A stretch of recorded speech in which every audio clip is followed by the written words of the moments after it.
कहेंगे कि आप सुधर जाए, नहीं तो हम घर घुस घुस के ऐसे धर्म के दलालों को सैर करने का काम करेंगे। तो हम अपनी माँ, अपने धर्म के जमीन को बचाने के लिए हम अपनी सर कटा भी सकते हैं, और किसी का सर जेल जा चुके हैं उसमें यही बहालिंडा। और हमारी माँ बहन लाल पियर हारा पहन के, साड़ी पहन के कहते थे हेमंत दादा छूटेगा, जेल का ताला टूटेगा। लेकिन इसी आदिवासियों को आपने मूर्ख समझा है। आने वाले वक्त में ये हमारे आंदोलन को क्या दबाएंगे? आंदोलन ऐसा होगा कि सरकार की देखेगी कि आदिवासी का आंदोलन जिस तरह से ब्रिटिश अंग्रेजों को झुकने पे मजबूर कर दिया, ये हेमंत सरकार भी हमारे सामने में झुकेगी। अभी गौतम अडानी आए, 2 घंटे का टाइम बड़े गर्मजोशी से हमारे मुख्यमंत्री जो है उनका स्वागत करते हैं, और बंद कमरे में 2 घंटा बातचीत हुई, मगर सामने तो निकल ही आई एक बात। हम लोग आंदोलन को बड़ा करेंगे। अब ये सिर्फ रांची का मुद्दा नहीं, अब ये झारखंड का मुद्दा बनेगा, क्योंकि एक सरना स्थल अगर चला गया हमारा, एक सरना स्थल के आगे इस तरह से हो गया, तो हमको लगता है कि पूरे झारखंड के सरना स्थलों पे कहर टूटेगा। और हटा के दिखाइएगा तो हम लोग आपका ढोल बाजा के साथ स्वागत करने के लिए भी तैयार है, और नहीं तो हम लोग भूचाल ला देंगे। ये आपको 29 में आपको जाना तय है। लेकिन अब आप लोग की क्या मांग है, और जो तस्वीरें आज की बयां कर रही हैं, क्या कहिएगा? सामने से कहाँ तक हटाया गया बताइए? आप लोग भी देख ही रहे हैं, सब देख रहे हैं, मेन गेट है वहाँ तक। तो जो हजारों की जो संख्या में लोग आएंगे, क्या उनका घुसना और निकलना उसी से हो पाएगा? और जो दूसरा गेट जो है उसमें वहाँ तक तो गया नहीं है। हम तो खैर पहले पूरा ही रैंप हटाने की मांग कर रहे हैं, मगर ये लोग सिर्फ और सिर्फ वहाँ तक, और वो सारा आपका जो डस्ट वगैरह है वो तो वहीं पर पड़ा हुआ है ना। तो जब लोग यहाँ पर आएंगे तो क्या यहाँ पर स्थिति बनेगी? लोगों वो तो उसी डस्ट में भी फंसेंगे, और लोगों का परिचालन, आना जाना, आवागमन जो है बड़ी मुश्किल से हो पाएगा। तो हम लोग जो है, हमारा क्या था कि अभी तक तो हम लोग बीच बीच में लोग अपना अपना छोटे छोटे ग्रुप में आके हम लोग अपना जो है मुआयना कर रहे थे कि आखिर ये क्या हो रहा है। हम लोग बोल भी रहे थे कि भाई अगर सरहुल तक अगर काम पूरा करना है रैंप हटाने का, जहाँ तक का भी आपने घोषणा की है, तो थोड़ा सा ज़्यादा मजदूर लगाइए, जेसीबी लगा दीजिए। अगर नहीं है, प्रशासन के पास पैसा ख़त्म हो गया है, तो हम ही चंदा करके दे देते हैं, हम ही श्रमदान कर देते हैं। और ये सारी चीज़ों को देख रहे हैं जो सिर्फ धत्ता। और अभी देखिए कल जो है रैंप के ऊपर में ऑर्केस्ट्रा वगैरह के लिए स्टेज भी बन गया था, ऑलमोस्ट उसका स्ट्रक्चर खड़ा हो गया था। अब इसमें भी हमने आपत्ति दर्ज करवाई, ठीक है वो हट गया, मगर रैंप जो मुख्य जो हमारा मुद्दा है, जो हमारी मांग है उसको हटाने का, वो जस के तस है।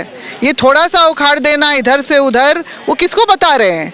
मगर ये जो झारखंड की सरकार और ये रांची प्रशासन पता नहीं किस सोच समझ से जो है आदिवासियों की आवाज़ को दबाने के लिए, जो हमने जायज़ मांग उठाई है उसको दबाने के लिए इस तरह के इंतज़ाम किए गए हैं।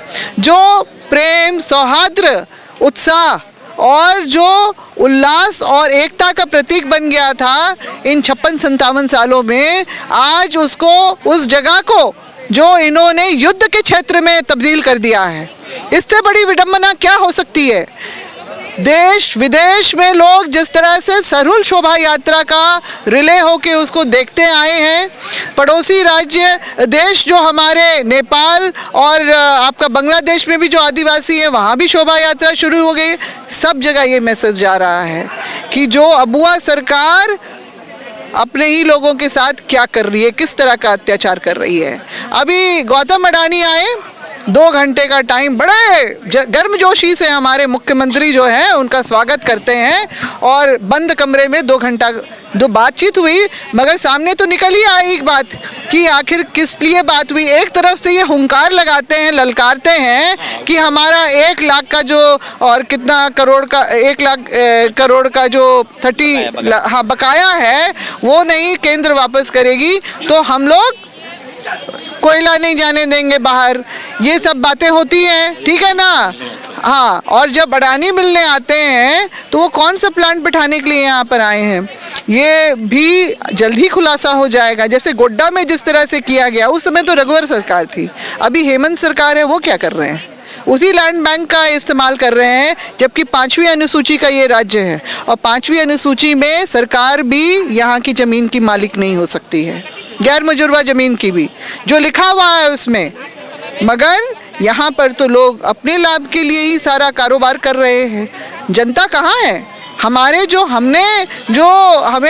जिस अरमान से इनको बिठाया था कि हमें हमारी चीज़ों को संरक्षित किया जाएगा, हमारी परंपरा संस्कृति को संरक्षित किया जाएगा, तो कुछ ठेकेदारों को के हाथों में ये सारा जिम्मा देके और उसके बाद फिर हमारे साथ इस तरह का भद्दा मजाक किया जा रहा है। आने वाले वक्त में ये हमारे आंदोलन को क्या दबाएंगे? आंदोलन ऐसा होगा कि सरकार की देखेगी कि आदिवासी का आंदोलन जिस तरह से ब्रिटिश अंग्रेजों को झुकने पे मजबूर कर दिया, ये हेमंत सरकार भी हमारे सामने में झुकेगी। भले आज हम लोग रैंप तक नहीं पहुंच पा रहे हैं, लेकिन इतना चेतावनी जरूर देंगे कि किसी भी हाल में उस रैंप को आदिवासी समाज, अगर सरकार खुद हटा ले तो बहुत बढ़िया है, तो किसी भी दिन आदिवासी समाज इस पर उसको हटाने का काम करेगी और हम लोग आंदोलन को बड़ा करेंगे। अब ये सिर्फ रांची का मुद्दा नहीं, अब ये झारखंड का मुद्दा बनेगा, क्योंकि एक सरना स्थल अगर चला गया हमारा, एक सरना स्थल के आगे इस तरह से हो गया, तो हमको लगता है कि पूरे झारखंड के सरना स्थलों पर कहर टूटेगा। और इसी तर्ज पे हम लोग आगे का रणनीति बना रहे हैं और 5 अप्रैल को एक बड़ी बैठक हम लोग करने जा रहे हैं और उसमें समाज तय करेगी कि आगे की रणनीति क्या होगी। हम लोग झारखंड बंद करने का भी हम लोग आह्वान करेंगे, उनको जो करना है करें। अगर हमारा सरूर खराब करने पर वो लगे हुए हैं तो कर ले, अपनी बल प्रयोग कर ले।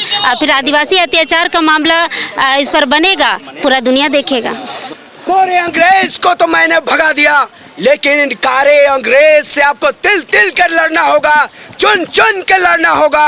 और यही दिन आज देखने को मिल रहा है। ये लोग हमारे धार्मिक जमीन का भी सौदा कर रहा है।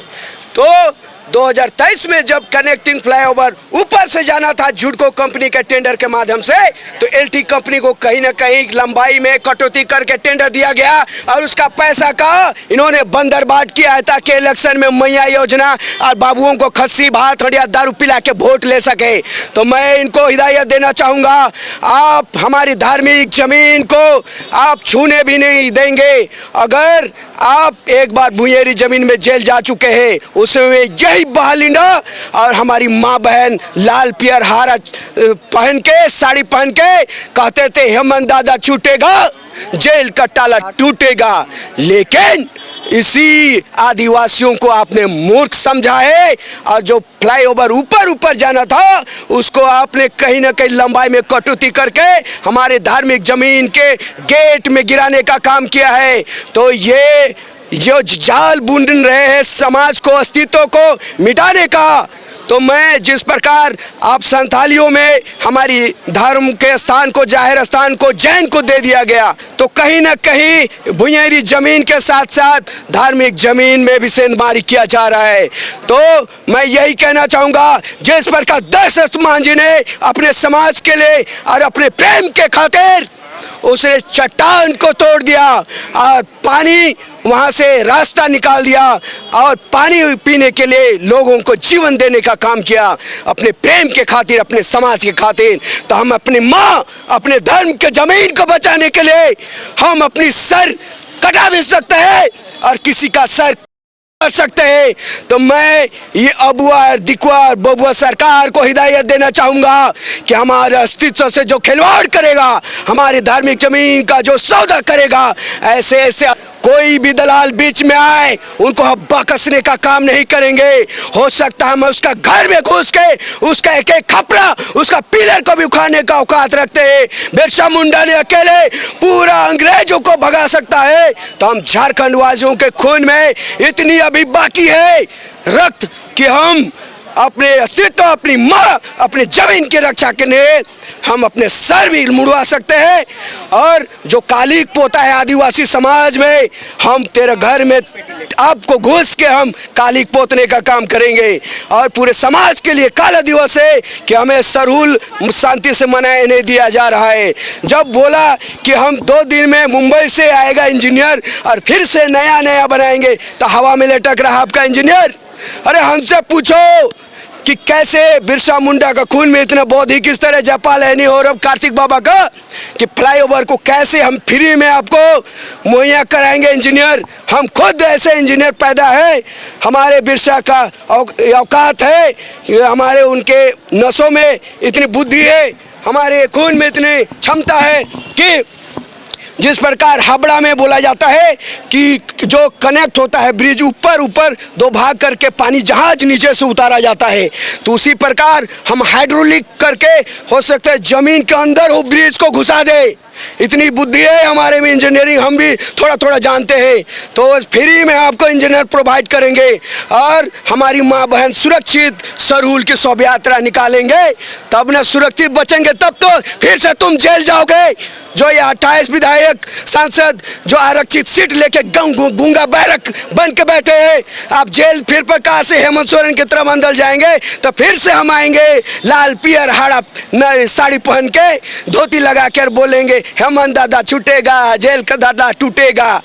कौन बचाएगा, दोबारा जेल जाओगे तो ऐसे जो कालिक पोता है हमारे समाज में, हमारे धर्म के जमीन को सौदा किया है, ऐसे को हम अंतिम चेतावनी देंगे कि आप सुधर जाए, नहीं तो हम घर घुस गए ऐसे धर्म के दलालों को सैंड करने का काम करेंगे। जोर जय झारखंड बहाल इंडा खूटी से। लेकिन हम एक चीज़ बताइए आप कि ये जो आप चेहरे पे जो कालिक लगा करके आए हैं, इसके पीछे का कारण क्या है?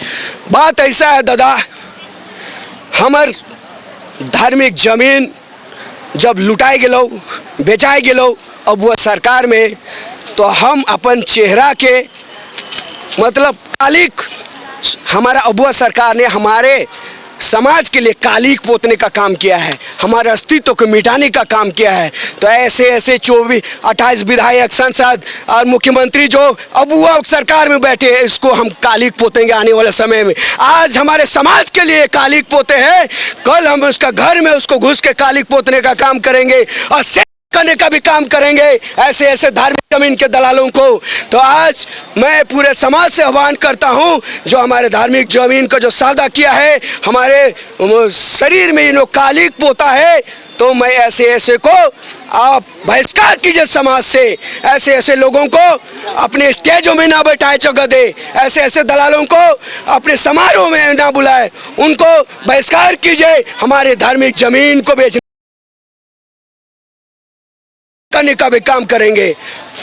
तो अभी ये आक्रोश आप देख रहे हैं, ये अभी आप आक्रोश देख रहे हैं और किस तरह से इनका जो अपना ड्रेसअप है वो आप इस वक्त देख सकते हैं। और ये आक्रोश साफ देखने को मिल रहा है सिरमटोली में जो फ्लाईओवर बन रहा है उस रैंप को लेकर के। कि अब रैंप जो बनाया जा रहा है, कैसे हमारे श्रद्धालु आएंगे जाएंगे। आज चाहती सरकार तो इसको समाधान कर सकती थी, बड़े टेक्नोलॉजी आ गया है, पुल को तार लगाकर फैलाया जाता है, पुल को ऑटोमेटिक बनाया जाता है निकलने बाहर करने का। लेकिन मैं चाहता हूं कि यहाँ के मुख्यमंत्री बिल्कुल तानाशाही की ओर हो गए हैं। उनके इर्द गिर्द जो है गैर आदिवासी लोग हैं, उसके इर्द गिर्द जो है अधर्मी लोग हैं। सिर्फ उनको जमीन चाहिए। अडानी आ गया है, अब हमारी जमीन को लड़ाई है और यहाँ से ही लूडो लड़ाई जो हम लोग शुरू किए हैं, न जमीन देंगे न धर्म को छीनने देंगे। इसलिए मुख्यमंत्री रहे चाहे कोई भी दुनिया का बड़ी ताकत रहे, समाज से बड़ा कोई नहीं होता है। इसके लिए हमेशा प्रतिवाद करते रहेंगे हम लोग। यहाँ आर पार का लड़ाई होगा। और जो हम लोगों ने कहा है कि रैंप को हटाना होगा तो हटाना होगा, यही एक हमारा नारा है। और माननीय मुख्यमंत्री जी, आप इसको संज्ञान लीजिए, चुप्पी तोड़िए, क्योंकि आप महामहिम हैं। और अगर चुप्पी नहीं तोड़िएगा, हम किसी को कहेंगे नहीं हम आपके लिए सोच रहे हैं, हम आपके लिए बहुत सोच रहे हैं। ये तो बहुत बड़ा मतलब क्या है, नाटक कर रहे हैं क्या कि सोच रहे हैं। करना है तो एक ही आवाज़ में बोलिए कि हम हटेगा कह के, तभी जा कर के आदिवासी और हटा के दिखाइएगा तो हम लोग आपका ढोल बाजा के साथ स्वागत करने के लिए भी तैयार है। और नहीं तो हम लोग भूचाल ला देंगे। ये आपको 29 में आपको जाना तय है।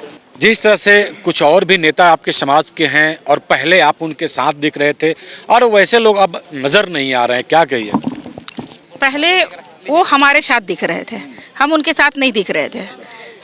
हमारे आंदोलन में साथ में थे, लेकिन या तो दबाव में या फिर उन्हें खरीदा गया तो वे सरकार के दलाल बन गए और सरकार की चमचागिरी करने लगे।